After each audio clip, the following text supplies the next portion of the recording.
We got a problem with education. We got a problem with education. Hello, welcome to the Chitrakala art studio guys. Diwali आ रही है and साथ साथ में exam भी आ रहा है। तो बेसिकली आज का जो हमारा टॉपिक होने वाला है वो थोड़ा इंटरेस्टिंग है एंड आपको बहुत ज़्यादा हेल्प करेगा कि आप कोई भी ऑब्जेक्ट को किसी भी डायरेक्शन से बना सकते हो। ओके, तो इस आज की वीडियो का जो बेसिकली नाम है वो है how to draw anything with perspective. So आज का टॉपिक इतना ज्यादा इंटरेस्टिंग क्यों होने वाला है, उसका रीजन ये है क्योंकि जो एनआईडी एंड एनआईएफटी का एग्जाम दे रहे हैं या फिर जो भी डिजाइन का एग्जाम दे रहे हैं, उन लोग का ना इमेजिनेशन को ना बहुत ज्यादा अच्छे से केटर करना पड़ता है अपने एग्जाम में। ओके, क्योंकि कुछ भी ऐसा रैंडमली क्वेश्चन आ जाता है कि ना आप लेट सपोज कि आप एक बॉटल के अंदर हो या फिर आप इस डायरेक्शन से ये वाला ऑब्जेक्ट देख रहे हो, तो समहाउ क्या होता है कि ना हमारी इमेजिनेशन ना हमारी लैग कर जाती है और ना हम उसको पेपर पे उतार नहीं पाते हैं। तो आज बेसिकली मैं आपको जो बताऊंगा वो ये है कि आप किसी भी ऑब्जेक्ट को किस तरीके से ऑब्जर्व कर सकते हो अलग अलग डायरेक्शन से और उसको किस तरीके से आप with the help of perspective आप बना सकते हो। ऑलराइट, सो ये बहुत ज्यादा इंटरेस्टिंग हो जाएगा एंड समहाउ आपका जो भी एग्जाम अभी क्लोज आने वाला है उसमें आपको क्या क्या ऑब्जेक्ट्स को बनाना है या फिर आपके सराउंडिंग में किस तरीके से आप चीजों को ऑब्जर्व करो, तो आज हम वो बात करेंगे। Alright, so let's begin. Okay जी, तो आज का जो हमारा टॉपिक होने वाला है वो है how to draw anything with the help of what perspective। Alright guys, so ये आज का हमारा बेसिकली टॉपिक होने वाला है एंड मैं आज 3 ऑब्जेक्ट जो मेरे आसपास के सराउंडिंग में है वो मैंने यूज करे हैं। जैसे कि मैंने यूज करा है ब्रश स्ट्रोक, एक शार्पनर मेरा, एक मेरा जो कैलेंडर है वो, एंड मैं जो परफ्यूम यूज करता हूँ बेला वीटा का वो। तो ये स्पॉन्सर नहीं है, लेकिन येट जो मेरे आसपास की चीजें हैं जो मैं यूज करता हूँ डेली या फिर देखता हूँ, तो मैं आज उनको आपको उस चीजों को यूज करके, उन ऑब्जेक्ट्स को यूज करके मैं बताऊँ। बट बिफोर दैट कि हम किसी भी ऑब्जेक्ट पे डायरेक्टली स्टिक हो या डायरेक्टली हम बनाएं, उससे पहले ये जानना जरूरी है कि ना हम शेप्स को देखें। ओके, शेप्स का मतलब ये है कि आपके पास लिमिटेड शेप्स है। लेट्स सपोज कि ट्रायंगल है, रेक्टेंगल एंड स्क्वायर है। ओके, सर्कल हम लेंगे नहीं, सर्कल क्योंकि वो फिर स्क्वायर वाली चीज में आ जाएगा। तो बेसिकली क्योंकि हम 1.2 पॉइंट पर्सपेक्टिव पे जा रहे हैं, साइड राइट्स का यूज लगेगा, उसकी हाइट लगेगी, तो हमें एज चाहिए। ओके, हम स्क्वायर पे काम नहीं कर सकते अभी। सो बट स्क्वायर भी एक यूटिलाइजेशन है कि हमको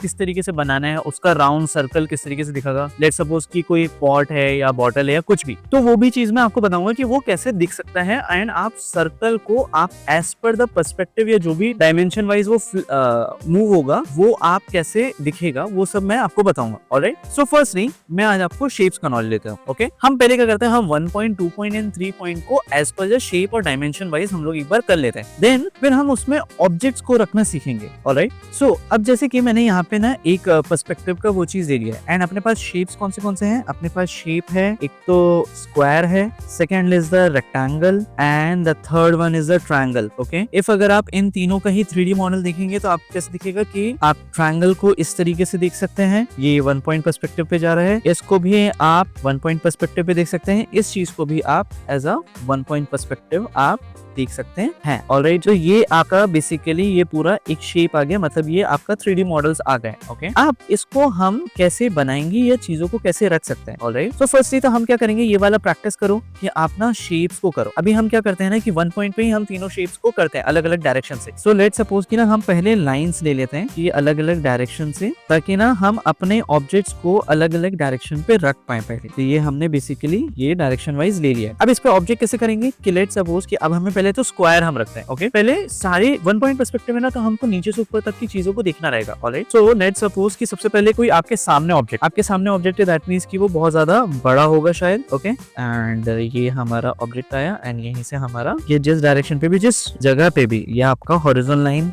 और 1 पॉइंट का जो मीट कर रहा है वो चीज, ये आपका हो गया। अभी हम स्क्वायर बनाया। ओके, अब हम यहाँ पे और थोड़ा पीछे ले लेते हैं स्क्वायर को, जिसमें ये वाली चीज ऐसे आ जाएगी। क्लियर, ये मैं इसको क्या करता हूँ, थोड़ा सा ना कलर चेंज करता हूँ, इसमें ना मैं कलर डाल देता हूँ, ब्लैक डाल देता हूँ। दूसरा, अब क्या होगा कि ये वाले डायरेक्शन से भी आपने देखा, मतलब आप समहाउ क्या कर रहे हो ना, उसको नीचे और ऊपर से पूरे डायरेक्शन वाइज से आप देख रहे हो ये ना वो कैसे दिखेगा। ओके। और ये तो आपका स्क्वायर मतलब यहाँ से थोड़ा सा ऐसा आना चाहिए था। अगर ये रेक्टेंगल होगा तो ये और अलग तरीके से दिखेगा, तो ये स्क्वायर इक्वल इक्वल दिखना चाहिए। तो ये स्क्वायर आ गया, ये वाला भी स्क्वायर हो गया। अब जैसे कोई अगर आप लेट्स सपोज की ट्रायंगल यूज करते हैं हम, तो ट्रायंगल के लिए कैसे करेंगे? तो ट्रायंगल के लिए कैसे करना पड़ेगा? ट्रायंगल के लिए हमें करना पड़ेगा कि हम सेम एज ये वाली चीज तो लेंगे ही लेंगे, बट ना आप क्या करोगे कि उसके सीधा ये दोनों पॉइंट्स की सीधा ऐसे करके उसको पहले नीचे वाला बेस बनाओगे, उसके बाद उसी का सेंटर लाइन देख के आप उसको ऐसे कर सकते हैं। एंड जो जितना वो ये पीछे जा रहा है वो आप ऐसे बना सकते हैं। इवन तो ये ऊपर साइड में भी आप क्या करोगे कि पहले उसका बेस बनाओ। बेस देख लो कि हमारे 1 पॉइंट पर्सपेक्टिव और 2 पॉइंट पर्सपेक्टिव पे कैसे जा रहा है। अब इसी में लेट्स सपोज कि थोड़ा सा और मैं पढ़ा तो ये इस तरीके से आपको शेप दिखा, ठीक है। और लेट्स सपोज कि कोई बीच में एक ऐसी हाइट है कि जो ना दोनों अपने हॉरिजॉन्टल लाइन के बीच में, तो लेट्स सपोज कि जैसे मैंने यहाँ पे रेक्टेंगल बनाया आपका, ये रेक्टेंगल दोनों ही साइड पे, हॉरिजॉन्टल लाइन के ऊपर भी और नीचे भी दोनों साइड पे है। तो ऊपर वाली लाइन आपके फिर भी पॉइंट पे मीट कर रही होगी जो कि ये वाला पॉइंट है, और नीचे वाली भी एक ही जगह पे मीट कर रही है। क्लियर? तो ये ऐसा है। तो हमने क्या करा, ये ओवरऑल हम अपने शेप्स को समझ रहे हैं कि हाँ ये करना कैसे है, ताकि क्या होगा कि अब जब आप अपने ऑब्जेक्ट को इसके अंदर प्लेसिंग देखोगे या समझोगे कि इसके अंदर अपने ऑब्जेक्ट्स हैं, तब आप ना और ज्यादा अच्छे से कर पाओगे। लेट्स सपोज कि अब जैसे मैं ना पहला मेरा ऑब्जेक्ट जो है वो मैं लेता हूँ, जैसे कि मैंने अभी ये वाले 2 ऑब्जेक्ट जो मेरे थे यहाँ पे ब्रश स्ट्रोक का शार्पनर वो लिया। ओके, पहले मैं क्या करूंगा ना कि मैं ना इस शार्पनर को बनाऊंगा कि खुद को देखने के लिए, समझने के लिए कि हाँ यार ये कैसा दिखता है। तो समहाउ कि उसका जो शेप है वो आपका इस तरीके से चीजें हैं। मतलब अगर ऊपर से देखोगे तो आपको शेप कैसे दिख रहा है, उसका एक ट्रायंगल टाइप में शेप ऐसा दिख रहा है, ठीक है। तो समहाउ क्या रहेगा, अगर आप इसको टॉप से देख रहे हो तो आपको क्या दिखेगा कि चीजें लाइंस जो है वो किसी एक डायरेक्शन पे जा रही होंगी, ओके, और नीचे से भी वो वैसे ही बन रहा होगा। क्लियर? ओके, तो ये आपका क्या हो गया कि आपके अंदर की चीजें आपको समझ में आ गई कि हाँ ये कैसा दिख रहा है मेरे को अंदर से। ऑलराइट, और ऊपर से फिर हम क्या करेंगे कि अगर ये सिर्फ ऊपर से देखना है, देखो अभी हम 3D देख रहे हैं, अगर ऊपर से देखना रहेगा तो हम ये वाला जो कैप है वो भी हम लगा सकते हैं इसमें, कि ये वाला चीज ऐसे दिख गया। पर अभी तो हम इसको 3D दिखा रहे हैं तो 3D के अकॉर्डिंगली हम उसको शेप रखेंगे। तो समहाउ क्या हुआ कि यहाँ से वो कर्व स्ट्रेट, देन वो कर्व, यहाँ से भी कर्व। ओके जी, ये थोड़ा सा क्लियर हुआ आपको कि हमको पहले तो हमारे ही ऑब्जेक्ट को हमको उसको 3D में करके देखना है, समझना है। ये वाली चीज ऐसे आकर अब क्या हुआ कि हमने 3D तो देख लिया, बट अगर हम साइड से देखेंगे तो कैसे दिखेगा कि वो एक साइड ऐसे राउंड किया, फिर वो उस डायरेक्शन पे जाके फिर ऐसे राउंड जा रहा कि ये हार्ट शेप ऊपर वाला बन रहा, फिर ये ऐसे आया, ये भी चीज ऐसे आपकी बन रही, ठीक है। इसमें ही हम उनके शेप वो देखेंगे। जो कांच का ग्लास, मतलब ये वाला ग्लास वाला है कि ट्रांसपेरेंट है, वो इसी में आपका प्रेस थ्रो लिखा हुआ है, ये चीज हो गई। तो आपका एक समहाउ पहली चीज है हमने क्या समझे कि हमने ये समझे कि शेप कैसा है, और दूसरा फिर ये समझे कि उसको हम बनाते कैसे हैं और देखते कैसे। ऑलराइट, ये चीज हो गई। अब क्या होगा कि लेट्स सपोज कि आप किसी ऑब्जेक्ट को जैसे आपने बना लिया, आपने सारी जगह से उसको इमेजिन कर लिया। अब क्या होगा, लेट्स सपोज कि अब आपको इस डायरेक्शन को एक अलग व्यू से बनाना है। तो लेट्स सपोज कि जैसे मैं बना रहा हूँ उसको 1 पॉइंट पर्सपेक्टिव से। सो जैसे मैंने सामने का पोर्शन लिया और क्या है कि मेरे ऑब्जेक्ट तो ऐसे ही जा रहा है, यहाँ से भी मेरा ये ऑब्जेक्ट तो ऐसे ही जा रहा है। तो इस ऑब्जेक्ट को मैं 1 पॉइंट कैसे दिखा सकता हूँ? तो ये मैंने 1 पॉइंट कैसे दिखेगा, जब आप क्या करोगे उसको हल्का सा थोड़ा और साइड कर दो। दैट मीन्स कि आप इस पॉइंट को देख पाए, यानी ये वाला साइड ऐसे कर दो। अभी जो साइड आपका ऐसे था उसको आप इस डायरेक्शन पे कर दो। तो क्या होगा कि देखो ये वाले शेप को लाना थोड़ा मुश्किल है, लेकिन अगर यहीं पर वो हम बॉक्स होता, ऐसा बॉक्स होता, तो आप कर सकते थे। तो मैं एक बॉक्स का ही आइडिया दे देता हूँ कि आप क्या करो कि जैसे कि मैंने आपको प्रीवियस वाली चीज जो स्केच कर रहे थे उसमें बताया था कि हमने बॉक्स के अंदर भी चीजों को रख सकते हैं। तो लेट्स सपोज कि आप क्या करो, एक हॉरिजॉन्टल लाइन लो। हॉरिजॉन्टल लाइन पे आप क्या करना, आपने ऑब्जेक्ट को एज अ बॉक्स, जो भी डायरेक्शन का बॉक्स है, आपने उस बॉक्स को पहले बनाया और उस बॉक्स को किसी एक पॉइंट पे जाने, मतलब आपने ये 1 पॉइंट पर्सपेक्टिव बनाया। अब इस बॉक्स में ही आपने क्या करा, इस ऑब्जेक्ट को भी बनाया। क्या होगा कि यहाँ पे ना अब हम चीजें क्या करेंगे कि वाली थोड़ी सी लाइट कर देंगे। अब इसी पे हम ऑब्जेक्ट बनाते हैं। लेट्स सपोज कि वो आपका ऑब्जेक्ट कुछ इस तरीके से जा रहा है, ठीक है जी। लेकिन अभी क्या होगा कि वो उस डायरेक्शन पे हमारे इस डायरेक्शन और इस डायरेक्शन जा रहा है, बट ये क्या होगा कि थोड़ा सा और डेप्थ है, तो यानी वो और अंदर साइड आ जाएगा ऐसा। तो इसका ही शेप, क्योंकि समहाउ पर्सपेक्टिव तो एक अलग डायरेक्शन है, बट ये ऑब्जेक्ट का ही शेप जो है इसका ही एक अलग पर्सपेक्टिव व्यू बन रहा है, ओके, जिसके कारण आप ज्यादा कुछ उसमें नहीं कर पाओगे, ठीक है। अब इसमें हम क्या करते हैं कि यहाँ पे ये ऊपर वाले दिखेगा नहीं कभी भी। हम जैसे कि लेट्स सपोज कि हमारे हॉरिजॉन्टल लाइन से कोई भी ऊपर की चीज होती है ना, तो उसका ऊपर का शेप दिखता ही नहीं है, ठीक है, उसका हमें नीचे का शेप दिखेगा। तो कभी भी जो लाइन होती है, जो एंगल होते हैं ना, वो ऐसे हो जाते हैं, वो कभी भी ऐसे नहीं रहते हैं। ये वाला मतलब कि आप ऊपर से देख रहे हो, ये वाला मतलब कि आप नीचे से देख रहे हो। तो यहाँ पे भी मेरे को इसको रिकरेक्ट करना पड़ेगा। दैट मींस कि मुझे सिर्फ इतना दिखाना उसका। क्लियर? ये ऑब्जेक्ट समझ में आ गया। अब इसको हम अगर इरेज कर देते हैं, ये ऑब्जेक्ट वैसे ही सिमिलर हमें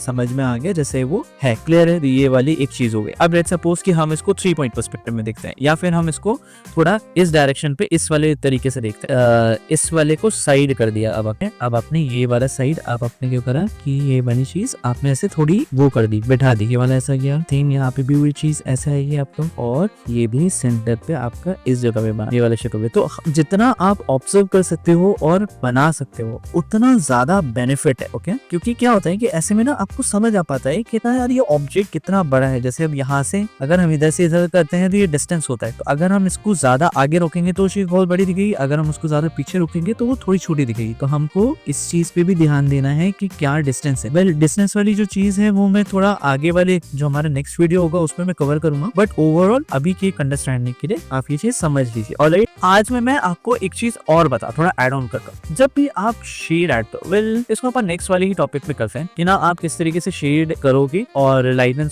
शैडो के सोर्स को किस तरीके से लाओगे, तो हम अब आगे वाली वीडियो में करेंगे, ठीक है।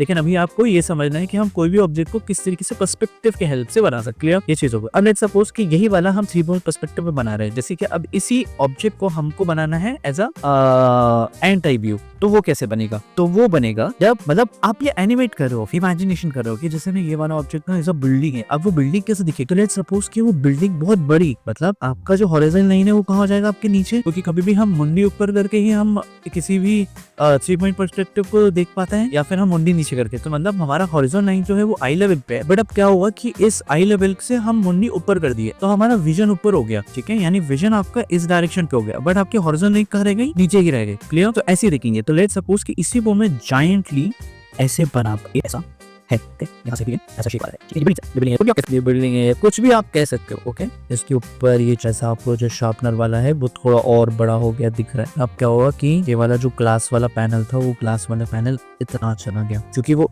देखो वो ऐसे ओवरऑल वो अंदर से भी ऐसा ही है, मतलब ये ऐसा ही आएगा, यहाँ से भी आपको सेंटर ही आ रहा है, यानी वो अंदर से भी चीजें ऐसे ही दिखेगा। क्लियर? बट क्या कर रहे हैं, और ये कांच उसका पीछे से मतलब वो इतना जा रहा है, बस ये इतना जा रहा है वो, तो यानी उसका जो पीछे वाला अंदर वाला पार्ट है वो कैसा रहा, इस डायरेक्शन पे है। तो ये आप उसके ना डिसमेंटल भी कर सकते हो और अपने ऑब्जेक्ट को, ठीक है, देखने के लिए ये कैसा दिख रहा है करके। देखो मैं दूसरे स्प्रे ब्रश से कर देता हूँ ताकि ना थोड़ा सा और जल्दी अपन कर पाए, समझ पाए। तो हमने क्या करा, इस चीज को ना डिसमेंटल कर दिया, मतलब इसके जो ग्लास वाला पैनल थे, ये वाला पैनल उसको हटा दिया अपन ने, और इसके अंदर शार्पनर वगैरह भी है, तो वो चीज अपन इंटरनली बाद में बनाएंगे। बट आपको एक समझ में आ गया कि हाँ हमारा ये 3 पॉइंट पर्सपेक्टिव कैसा है, यानी ये एक किसी एक पॉइंट पे जा रहा है, ये वाली भी चीज किसी एक पॉइंट पे जा रही है। अब ये देखो कि इसका जो पॉइंट है वो कहाँ जा रहा है, वो इस जगह जाके मीट कर रहा है, यानी 3 पॉइंट पर्सपेक्टिव के रूल में ये आ गया, और साइड हमारा इस डायरेक्शन और इस डायरेक्शन पे चला गया। वैसे इसका अलग ही एंगल है, मतलब अपन इसको ऐसे समझ लेते हैं, ऐसे जा रहे हैं। अब हम क्या करते हैं कि ना सिर्फ स्केच करते हैं। ऑलराइट, आपको थोड़े विजन तो क्लियर हो गए हो कि हमें बनाने कैसे। अब मैं सिर्फ स्केच करूंगा और उस चीज को अब आप ऑब्जर्व करोगे कि वो हो कैसे रहा है। क्लियर?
ऑलराइट, सो बेसिकली यही था आज की हमारी वीडियो में। आई होप आपको बहुत मजा आया होगा एंड चीजें क्लियर हुई होंगी। बाकी अगर कोई भी डाउट रहता है तो आप मेरे को कमेंट में लिख सकते हैं, अपन उस पर वीडियो आगे बना देंगे। बिकॉज क्या है ना, स्केचिंग का सब्जेक्ट थोड़ा सा वास्ट होता है, तो समहाउ एक वीडियो में कंप्लीट नहीं हो पाता है। बट अगर आपको कोई भी ऐसे डाउट है या कोई चीज को क्लियर करना है तो आप मुझे कमेंट में लिख सकते हैं, अपन उस पर वीडियो एक बना देंगे। Alright, so that's all for today, will meet in the next video. Bye bye.